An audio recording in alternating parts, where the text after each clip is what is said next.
వేటుపై వెరపు ఓటమిపై జడుపు అనర్హత నీడలు అంతులేని భయాలు అలవోకగా అబద్ధాలు బీఆర్ఎస్లోనే ఉన్నామని ఫిరాయింపు ఎమ్మెల్యేల బుకాయింపు.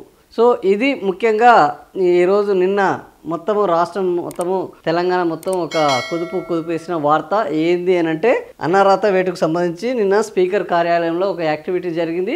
8 మంది ఎమ్మెల్యేలు మేము బీఆర్ఎస్లోనే ఉన్నాము, మేము కాంగ్రెస్లోకి వెళ్ళలేదు, కేవలం అభివృద్ధి కోసమే ముఖ్యమంత్రి కేసీఆర్ తోటి టచ్లోకి వెళ్ళాం. ఇంకా ఈ మాటలు ఎవరైనా నమ్మితే వాళ్ళకంటే రాజకీయాలు అంటే అలవోకగా అబద్ధాలు ఆడతారు, ఈజీగా అమలు కానీ హామీలు ఇస్తారు అనేది అందరికీ తెలిస్తే.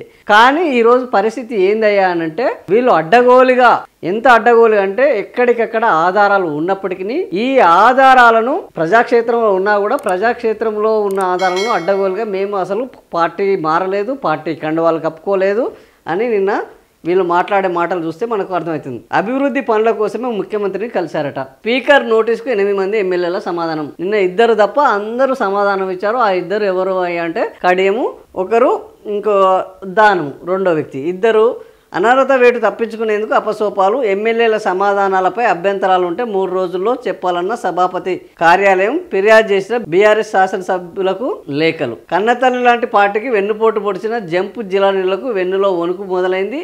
ఎన్నుకున్న ప్రజల తీర్పును మోసగించి గోడ దూకిన ఎమ్మెల్యేలో ఇప్పుడు ముచ్చెమటలు పడుతున్నాయి. అధికారమే పరమావధిగా కాంగ్రెస్లోకి మారిన ఎమ్మెల్యేలకు సుప్రీంకోర్టు తీర్పు ఫలితంగా అనర్హత వేటు తప్పదని ఆందోళన మొదలైంది. భవిష్యత్తుపై భయం పట్టుకున్నది.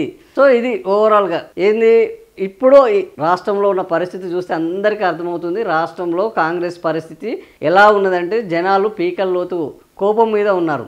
ఒకవైపు యూరియా దొరకట్లేదు, ఒకవైపు మార్కెట్ చాలా డౌన్గా ఉన్నది, రైతులు తీవ్ర ఇబ్బందుల్లో ఉన్నారు, ఉద్యోగులు ఆందోళనలో ఉన్నారు, విద్యార్థులు ఆత్మహత్యల పర్వాలలో ఉన్నారు, యువత గ్రూప్ 1 పరీక్షలు రద్దు కావడము, నోటిఫికేషన్లు రాకపోవడము, ఉపాధి లేకపోవడము, ఇట్లా ఈ అన్ని వర్గాల్లో ఒక అసంతృప్తి అసహనము పేర్కొన్న నేపథ్యంలో ఇప్పుడు ఎన్నికలు వస్తే ఏంది పరిస్థితి, ఈ ఉప ఎన్నికలు అనర్హత వేటుపడ్డ వాళ్ళ మీద ఉప ఎన్నికలు వస్తే నిజంగానే ఈ పరిస్థితి ఏంది, గెలుస్తారా, గెలిచే అవకాశం ఉంటే అబద్ధాలు ఆడే వీళ్ళకు అవసరం ఉన్నదా, గెలిచే అవకాశం లేదు కాబట్టి అబద్ధాలు ఆడడం తప్ప వేరే మార్గం లేదు అన్న పద్ధతిలో ఇంకా మనం ఈరోజు ఒక ఎమ్మెల్యే ఈయన కృష్ణమోహన్ రెడ్డి, గద్వాల్ బండ్ల కృష్ణమోహన్ రెడ్డి, అరే మా మీద ఎందుకు గీత కక్ష కట్టిర్రు, మేము బీఆర్ఎస్ పార్టీలో ఉన్నాం, మేము ఏమన్నా కాంగ్రెస్ పార్టీలో జాయిన్ అయినామా, పార్టీ నియోజకవర్గం అభివృద్ధి కావాలంటే రెడ్డితోటి మంచిగా ఉంటే తప్పేంది, సుప్పనాతి శుద్ధ పూస అన్నట్టు ఇంత నిర్లజ్జగా కండవాలు కప్పుకొని పార్టీలు మారి కాంగ్రెస్ రాష్ట్రం వ్యాప్తంగా ఎక్కడికక్కడ ఫోటోలు వచ్చి ఎక్కడికక్కడ వీడియోలు వచ్చి వార్తలు వచ్చి ఇంత రికార్డెడ్ ఎవిడెన్స్ ఉన్నా కూడా హామీలు ఇస్తారు మర్చిపోతారు అని అనుకున్నారు. కానీ ఇంత అడ్డగోలుగా అబద్ధాలు ఆడతారు అనేది ఇప్పుడు ఈ అనర్హత విషయంలో మనకు స్పష్టమవుతుంది. 8 మంది ఎమ్మెల్యేలు, పార్టీలకు మారిన 8 మంది ఎమ్మెల్యేలు ఈరోజు మేము ఇంకా కూడా బీఆర్ఎస్ పార్టీలోనే ఉన్నామని వాళ్ళు చెప్పడం చూస్తుంటే ఈరోజు పరిస్థితి ఎట్లా ఉన్నది అనేది మనకు స్పష్టంగా అర్థమవుతుంది. ఇందులో 2 మాత్రము ఇంకా ఇవ్వలేదు. ఎవరు? కడియం శ్రీహరి, దానం నాగేందర్. కడియం శ్రీహరి, దానం నాగేందర్ మాకు ఇంకా సమయం కావాలి అన్నారు. ఆల్రెడీ హైకోర్టు 3 నెలల లోపు వీళ్ళకు సంబంధించిన ఒక గడువు విధించింది. మీరు నిర్ణయం తీసుకోవాలి. కాంగ్రెస్లో ఉన్నాను అని ఒప్పుకున్నది ఒక్కరే ఒకరు కడియం శ్రీహరి. మిగిలిన వారందరూ కూడా గోడ మీద పిల్లలకు గోపి వేషాలు వేస్తూనే ఉన్నారు. అయితే అటు దూకాలే లేకపోతే ఇటు దూకాలే. ఇప్పుడు ఎన్నికలు వీళ్ళు ఇంత అబద్ధం ఆడడానికి కారణం ఒకటి, ఈ రోజు ఎన్నికలను ఎదుర్కొనే ధైర్యము లేకపోవడమే.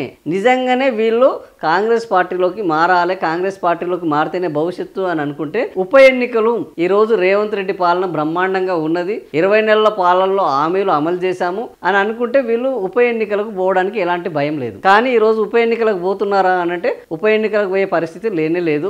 ఉప ఎన్నికలకు పోతే ఓటమి తప్పదు అనే ఒకే ఒక భయం వీళ్ళని అబద్ధాలు ఆడేటట్టు చేస్తున్నది. ఉప ఎన్నికలకు పోతే నిజంగానే మేము గెలుస్తాము అని అనుకుంటే ఉప ఎన్నికలకు పోతే ఇంకో 10 సీట్లు కాంగ్రెస్ పార్టీకి పెరుగుతాయి. కానీ కాంగ్రెస్ పార్టీ ఎందుకు సిద్ధపడట్లేదు ఈ విషయంలో? ఉప ఎన్నికలకు పోతే కాంగ్రెస్ పార్టీకి ఆ నమ్మకం ఈరోజు లేదు. కాబట్టి మీరు ఏదైనా చెప్పండి, మీరు ఇచ్చే రిప్లై మీ మీద అనర్హత వేటు వేసే విధంగా ఉండొద్దు అనే మనం గతంలోనే చూసాము.